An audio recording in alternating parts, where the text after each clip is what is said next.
भगीरथ जन कल्याण यात्रा के आवाहक संयोजक, जो कि पूरे देश में भ्रमण करके अपने समाज के लोगों को जागृत कर रहे हैं, समाज में आगे की ओर ऊंचाई की ओर ले जाने का प्रयत्न कर रहे हैं। श्री हरीश चौहान जी से अनुरोध करता हूं, आप अपना वक्तव्य रखकर अपने बातों के माध्यम से हमारा मार्गदर्शन करें, हमारे समाज का मार्गदर्शन करें।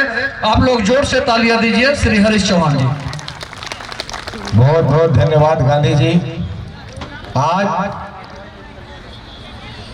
आसनसोल बंगाल की धरती पे आप सबका जैसा लाभ जो उभरा, और थोड़ा लेट भी है इसलिए क्षमा चाहता हूं कि आप सबका प्यार आशीर्वाद देख करके मैं गदगद हो गया, बहुत प्रभावित, बहुत खुश हूं।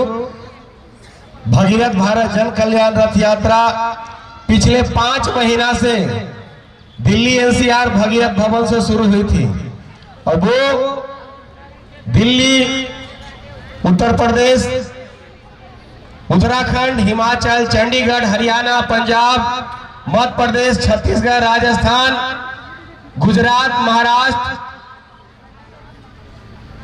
कर्नाटक, तेलंगाना, तमिलनाडु, आंध्रा होते हुए उड़ीसा होते हुए हिंदी भाषी क्षेत्र में मैं घुसा था, झारखंड में, और झारखंड से होते हुए मैं रात में आया हूं बंगाल के धरती पे। मैं नमन करता हूं बंगाल के धरती आसनसोल में अपने समाज के तमाम माता बहनों, अपने भाई, अपने साथी घर से कि इतना प्यार आशीर्वाद में आप लोगों ने मुझे आज इस मैदान में दिया, और मैं बधाई धन्यवाद देता हूं हमारे बड़े भाई अभिजीत जी को, जो हमारे समाज की बात आप लोग को बीच में इतने बड़ी से अपनी बेबाकी से रखा इन्होंने। तो ये हमारे समाज के उपलब्धि है, और मैं आप लोग से 3-4 मुद्दे पे बात करना चाहूंगा। ये रथ यात्रा किसी धर्म का नहीं है, किसी पार्टी का नहीं है, किसी संगठन का नहीं है। ये रथ यात्रा सिर्फ नोनिया समाज का यात्रा है, नोनिया बिरदार केवट समाज का यात्रा है। इसे किसी से ना जोड़ा जाए, किसी के प्रति ये दिमाग मत रखिएगा कि किसी के लिए नहीं है। मैं भारत के तमाम राज्यों में जा रहा हूं, वहां के मुख्यमंत्री, वहां के डिप्टी सीएम, वहां के राज्यपाल, देश के प्रधानमंत्री, देश के गृह मंत्री, देश के तमाम सांसद है, राज्यसभा लोकसभा के, उन सब के पास आपका आवाज बुलंद करके उनको लेटर रिसीव करा के पूरे देश में आप सबकी आवाज उठाकर, आपकी बात रख करके पिछले 5 महीना से चल रहा हूं रथ यात्रा लेकर के। और उद्देश्य हमारा सिर्फ एक है, हम सब एक बने, एक नाम से जाने जाए, ये पहचान हमारा होना चाहिए। जिस तरह से अभिजीत भाई ने कहा कि पूरे भारत में ब्राह्मण भाई समाज पूरे भारत में है, पूरे भारत में बनिया तेली समाज के लोग पूरे भारत में है, यादव समाज के लोग पूरे भारत में हैं, एसटी एससी कुर्मी पटेल बन गए, ऐसे तमाम नाम से जितना ओबीसी की जाति अभी पूरे देश में है, देश के तमाम जाति के लोग पूरे भारत में हैं। तो क्या हम आसमान से टपके हैं क्या? जिस तरह तमाम जातियां पूरे देश में अलग अलग नाम से जाने जाते थे, उसी तरह हमारे समाज के लोग भी अलग अलग देश के नाम, हर राज्य में अलग अलग नाम से जाने जाते हैं। लेकिन राष्ट्रीय लेवल पे हमारी जो पहल पूरे देश में होना चाहिए, उतना व्यापक तौर पे नहीं हुई। जो जो लोगों ने जगह पूरे देश में जगाया, आज देश के मुख्यमंत्री, प्रधानमंत्री, गृह मंत्री से लेकर के IAS IPS, देश के राजदूत, दूसरे देश के विदेश में राजदूत बने, हमारे समाज के लोगों को जीवन में ये नसीब ही नहीं मिला। इसका कारण हम लोग अपनी जात को भूल गए हैं। जिस हिंदुस्तान में जन्म लेता है बच्चा तो जात पूछा जाता है, मरने के बाद भी जात पूछा जाता है, लेकिन दुर्भाग्य हमारे समाज का, हम जात भूल गए हैं। इस मंच पे बैठे हमारे तमाम जात के, हमारे नोनिया समाज के हमारे बंधुगण, हमारे नेतागण, मैं आपसे विनती कर रहा हूं, आपसी मतभेद भूल करके हम लोग भी राष्ट्रीय लेवल पे एक पहल करिए। ये माँ बहन हमारी बेटी है, उनसे भी अपील करता हूँ कि राष्ट्रीय लेवल पे हमारा ही नाम है। और जानते हैं इस हिंदुस्तान में आपकी कितनी आबादी है? मैं 2018 से पागल की तरह अपना घर द्वार छोड़ करके आपका डाटा इकट्ठा, किस तरह से हमारा देश भर में हमारा समाज के अलग अलग नाम जाने जाते हैं। वो 2018 से मैं आपके बीच में भी 2 बार आया हूँ 3 साल में।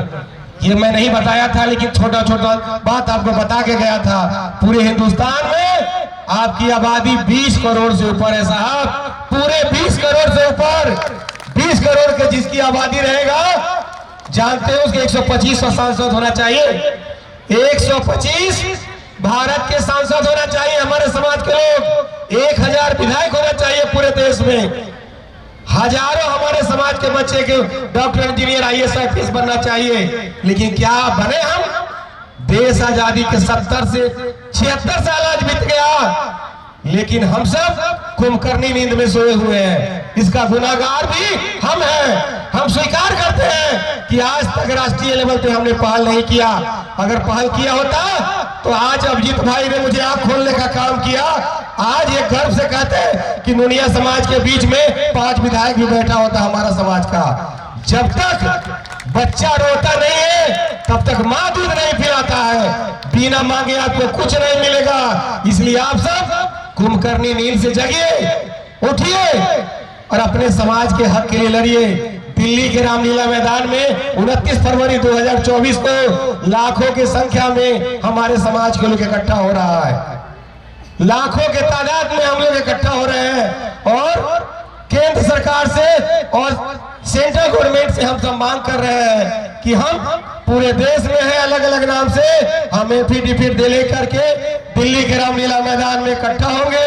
सेंट्रल गवर्नमेंट से, देश के तमाम राज्य के सरकारें से, मैं बंगाल में दीदी से भी अपील करूंगा, अभिजीत भाई के माध्यम से, अभिषेक नुनिया जी के माध्यम से, कि हमारी बात, हमारे समाज का पीड़ा वहां तक भी पहुंचाया जाए। और दीदी तक की बात आपकी बात में पहुंचा चुका हूं ये रथ यात्रा के माध्यम से। लेटर भी रिसीव हो गया है कि हम सबको एक मान लीजिए, हम सब पूरे भारत में हैं और भारत में है नहीं।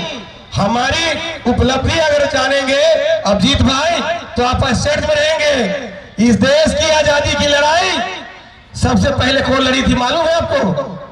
इस देश की आजादी की लड़ाई हमारे समाज के, नुनिया समाज के लोग बिहार के चंपारण में 1770 से 1800 ईस्वी में पहली बार भारत की आजादी की लड़ाई नुनिया समाज के लोग लड़ा था। 30 साल 11,000 लोगों की फांसी की सजा हुआ था। ये नुनिया समाज के लोग हैं जो 1770 से 1800 ईस्वी तक भारत की आजादी की लड़ाई लड़ी। 11,000 हमारे समाज के लोगों ने फांसी की सजा हुआ उसमें। सोचिए कितना बलिदानी हमारा समाज है। उसके बाद पूरे दुनिया में, पूरे विश्व में महात्मा गांधी जी घूमते हैं। पूरे ऑल ओवर इंडिया में घूमने के बाद उनको एक एडवोकेट के तौर पे, एक वकील के तौर पे उनको पहचान मिली। लेकिन एक नुनिया समाज ऐसा है, बिहार के वही चंपारण जहां पे 1770 से 1800 ईस्वी में आजादी की हमारे समाज के लोगों ने लड़ा, उसी बिहार के विद्यार्थी आश्रम में गांधी जी जाते हैं और वहां पे हमारे समाज के लोग, मुटुकधारी चौहान, बुतु नुनिया, कदम से कदम मिला के जो फोटो लगा हुआ है वो खड़ा होते हैं। वहां आश्रम सा पाठशाला बनता है और वहां से भारत की आजादी की लड़ाई, दांडी यात्रा, नमक सत्याग्रह शुरू होता है और भारत आजाद होता है। सोचिए इस भारत की आजादी दिलाने में हमारे समाज का अहम भूमिका रहा है। उसके बाद देश में नमक एक ऐसा व्यापार था भारत में, जिस समय लोग भारत की 80% जमीन पे कुछ नहीं होता था। उस समय हमारे समाज के पूर्वजों ने नमक बनाने का काम किया और नमक बना करके टेस्ट बताया दुनिया को। पूरे विश्व में भारत नमक का सबसे बड़ा उत्पादक बना। बम, गोला बारूद बनाने का भी केमिकल पाउडर हमारे पूर्वजों ने तैयार किया, जिसको आप लोग खाड़ी कहते थे, सोडा कहते थे। सोडा, खाड़ी, नमक बनाने की उपजातियां हम सब पूरे भारत में है। और सोचिए नमक बनाने के कला, बम, गोला बारूद बनाने का, केमिकल पाउडर बनाने का काम हमारे पूर्वजों ने किया। इतनी वैज्ञानिक दृष्टिकोण से जिस समाज का हम लोग आते हैं, उसके बाद हमारी कोई पहचान नहीं है।